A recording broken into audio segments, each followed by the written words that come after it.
Sometimes life breaks us in ways we never expected. The dreams fall apart, the identity shatters, and we're left asking, can I ever be whole again? But let me tell you something, broken doesn't mean done. You are not beyond repair. You are in the perfect position for rebirth, restoration, and revival. This is your moment to rebuild. Not as who you were, but as who God is calling you to become, stronger, wiser, free. So today we silence the lies, confront the past, and step boldly into the future. This is your comeback season. This is your time to rebuild yourself. You know, there comes a time in life where everything just shatters. The image you had of your future, the trust you had in certain people, the confidence you once had in yourself. It all crumbles, and when it does, the first thing we often want to do is fix it quickly, glue the pieces together, pretend nothing ever broke. But what if I told you that healing doesn't start with fixing, that rebuilding doesn't begin with construction? It begins with confrontation. See, before you build something strong, you've got to tear down what's unstable. Before a foundation can hold weight, it has to be cleared of debris. And maybe that's what this season of your life is about. Not punishment, not failure, but preparation. God isn't trying to destroy you, He's trying to position you. You didn't come to this moment just to break. You came to this moment so you could be made new. But the truth is, brokenness doesn't feel holy when you're in it. It feels messy. It feels like loneliness wrapped in silence. It feels like everyone else is building, thriving, succeeding, and here you are, surrounded by the ruins of what used to be. You're scrolling through your memories, asking God, why me? And I get it, I've been there, but hear me when I say, God does His best work in the rubble. We think brokenness is a sign of weakness, but in reality it's the doorway to transformation. Because when everything around you falls apart, that's when you finally see what's real. Not the titles, not the followers, not the things that made you feel safe, but the truth of who you are underneath it all. The version of you that cries in the dark and still gets up in the morning, the one that feels unseen but keeps showing up. The version of you that doesn't have all the answers, but still says yes to growth. You see, the world teaches us to hide the cracks, to act like we've got it all together, but I've learned that God doesn't build with perfection. He builds with honesty. He builds with the parts of you you're ashamed of, the parts you thought disqualified you, the parts that others walked away from. God says, give me your broken, I'll give you beauty. There's something powerful about letting the walls fall so He can rebuild the foundation. Because if we're honest, some of those walls were built out of fear. Some were built from survival, not strength. We learned to protect ourselves so well that even God had to knock to get in. So yes, you may be broken right now, but you're not buried. You may be grieving the loss of what was, but what's ahead is still greater than what's behind. And maybe this brokenness isn't the end of your story. Maybe it's the beginning of your becoming. There's a kind of courage that only grows in the dark, a kind of faith that's not found in comfort, but in chaos. And when you're lying in the middle of your own broken pieces, wondering how you'll ever put them back together, remember, you don't have to. Because this rebuild, it's not just about what you're doing, it's about what you're allowing. Allowing God to move. Allowing grace to fill the gaps. Allowing healing to come even when it hurts. You're not weak for breaking. You're not lost because things fell apart. You're just in the in-between. You're standing in the middle of who you were and who you're about to become. So don't rush the rebuild. Don't resent the breaking. This is where the real work begins, not in your hands, but in your heart. Let it fall, let it shatter, because what's coming next will require a stronger you, a wiser you, a version of you that only brokenness could birth. And I know it's hard. I know you didn't ask for this. But if you're brave enough to sit with the pieces, to feel the pain, to trust that there's purpose in this process, then you'll look back one day and say, that's where I was rebuilt. That's where I found my true strength. That's where I stopped performing and started becoming. You're not breaking down. You're breaking open. And that's exactly where your rebuild begins. You know what I've learned. Sometimes the hardest person to forgive is yourself.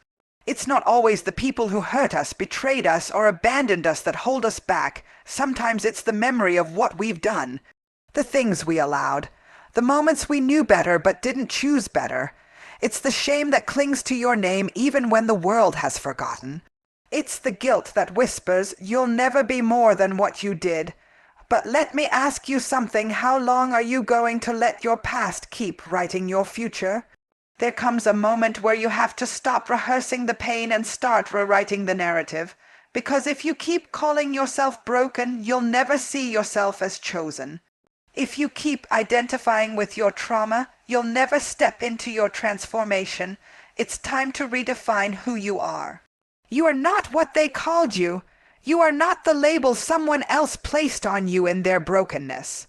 You are not the sum of your mistakes or the echo of your regrets. You are more, so much more, but I know redefining yourself doesn't feel easy when the mirror keeps showing you who you used to be. You see the patterns, you hear the voices, you feel the familiar pull of fear, and it convinces you that nothing's changed. But healing starts when you stop waiting to feel different and start choosing to believe different. It's not about pretending the past didn't happen.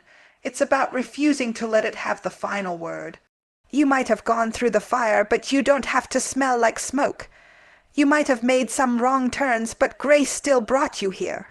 And yes, there were times you were lost, times you were broken, times you didn't even recognize yourself. But even in those moments, there was still purpose in you.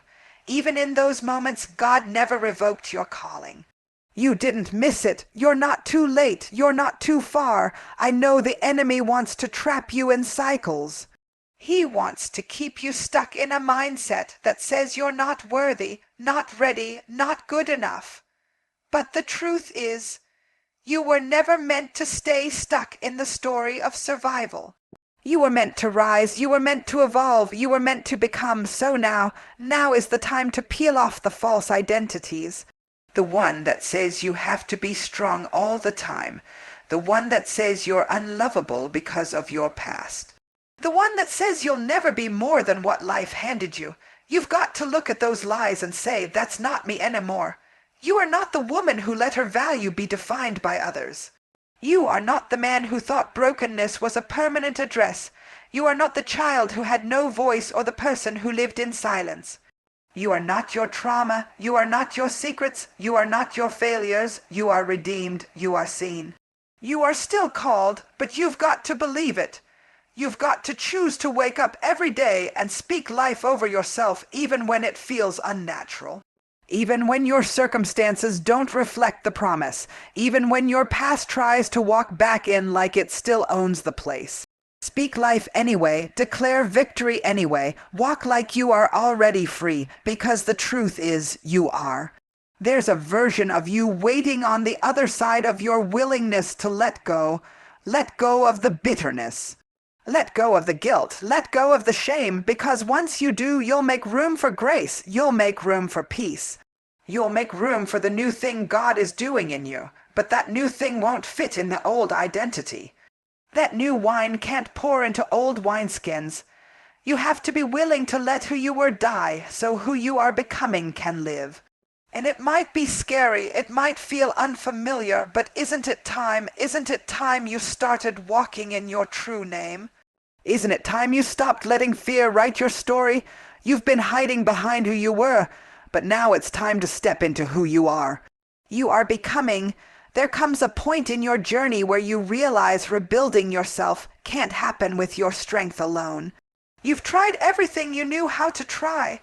You read the books, you made the vision boards, you set the alarms, you wrote the affirmations. And still, something in your soul feels unfinished. Something deep inside is still searching for direction, for clarity, for purpose.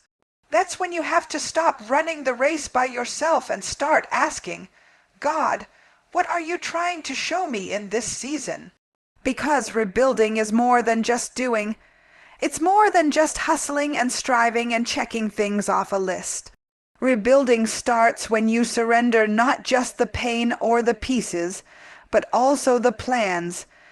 That's the part that's hard for so many of us. We want to hand God the broken pieces but still keep the blueprint. We want Him to heal us but follow our timeline. We want His blessing but on our terms, but that's not how true rebuilding works. True rebuilding requires trust. And not just surface level, I trust you when things go my way kind of trust. No, I'm talking about the trust that says, even when it doesn't make sense, I still believe you're in control. That kind of trust is hard. It stretches you, it humbles you, but it also frees you. Because when you truly let go, you realize God doesn't need your plan. He needs your yes. Sometimes God will wreck your plans to protect your purpose. Sometimes He'll allow the detour because the path you were on was too small for what He's called you to carry. And if you're anything like me, you've had moments where the detour felt like rejection. You questioned if you missed it, if you failed, if you were too broken to be used. But now I understand every closed door was direction. Every delay was development. You weren't being denied. You are being prepared, and I know preparation can feel frustrating. It can feel lonely. It can feel like God is silent. But silence doesn't mean absence. Some of God's loudest work happens in quiet spaces, in the stillness. In the stretch, in the moments where you feel stuck, but you're actually being positioned. That's why rebuilding yourself isn't just about picking up the pieces. It's about repositioning your heart. It's about asking God not just to restore what was lost, but to reveal what was real. To show you what still has value, what still carries weight, what still has destiny wrapped inside of it. Because everything that broke you wasn't meant to be rebuilt. Some things were meant to be left behind. Some habits, some relationships, some expectations that were too low for what God wants to do in your life. So stop asking God to revive what He's trying to remove. Stop trying to carry things He's already called you to lay down. The truth is, when you rebuild with God, you don't just rebuild stronger. You rebuild smarter. You rebuild with wisdom that came from the wilderness. You rebuild with insight that only pain could produce, and most importantly, you rebuild with purpose, not your own, but His. And that changes everything, because now you stop striving and start trusting. You stop chasing validation and start walking in alignment. You don't need applause when you're following divine assignment. You don't need to see every step when you trust the one who orders them. Purpose gives pain perspective. Purpose reminds you that this rebuild is not random, it's revelation. You're not rebuilding because you lost. You're rebuilding because you learned, and now you get to move differently. Not because you have all the answers, but because you know who's guiding your steps. Not because you don't feel fear, but because your faith is louder than your doubt. Not because it's easy, but because it's worth it. So don't worry if the picture doesn't look like what you imagined. God is not in the business of simply restoring what was. He's doing something new, something better. Something built on purpose and grace. Something that can't be shaken by storms or stolen by others. Let Him lead. Let Him guide the rebuild, because what He builds lasts. And when you look back on this season, you won't see a life that fell apart. You'll see a woman, a man, a soul that found direction in the dark. You'll see purpose. There comes a time when holding on becomes heavier than letting go. When what once felt safe now feels suffocating. And you realize you can't rebuild your life if your hands are still full of what broke you. See, it's one thing to heal. It's another thing to rise. It's one thing to reflect. It's another thing to release, and too many of us are trying to step into a new season while dragging the dead weight of an old one.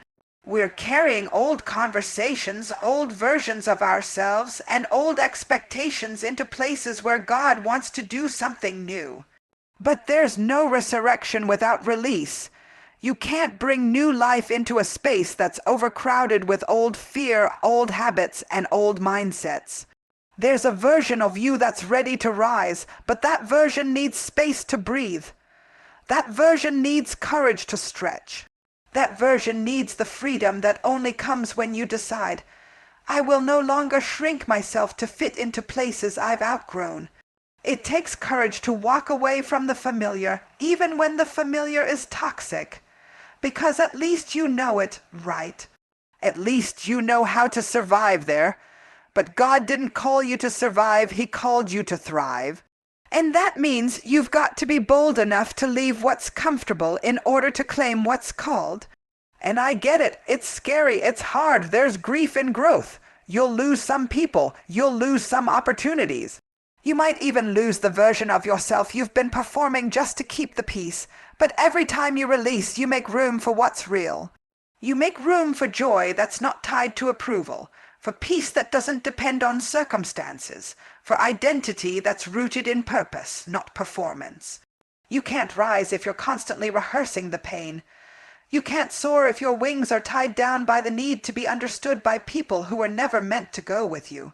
Stop asking for permission to grow. Stop apologizing for evolving. Stop trying to explain a calling that wasn't a conference call. You are not obligated to remain where your soul no longer feels safe. You don't owe anyone the version of you that God has already outgrown. There is a new season waiting for your yes, but that yes will cost you comfort. That yes will require some doors to close and some silence to settle in. That yes might make you walk through wilderness before you ever see the promised land, but I promise you, what's on the other side is worth it. Because once you say yes to rising, you start walking different. You stop showing up like you're unsure of your value. You stop second, guessing whether you're worthy of the calling on your life. You stop playing small so others feel big. You start standing tall in who you are and whose you are. This rising, it's not loud. It doesn't always come with a crowd or a celebration. Sometimes it's quiet. Sometimes it's just you deciding day after day not to settle for less than what you were created for. Sometimes rising looks like saying no when you used to say yes just to keep the peace.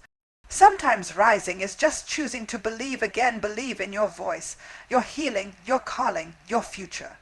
And you know what else? You don't need everything figured out before you take the next step. You don't have to wait until you feel brave to do the brave thing. Sometimes boldness shows up in the doing.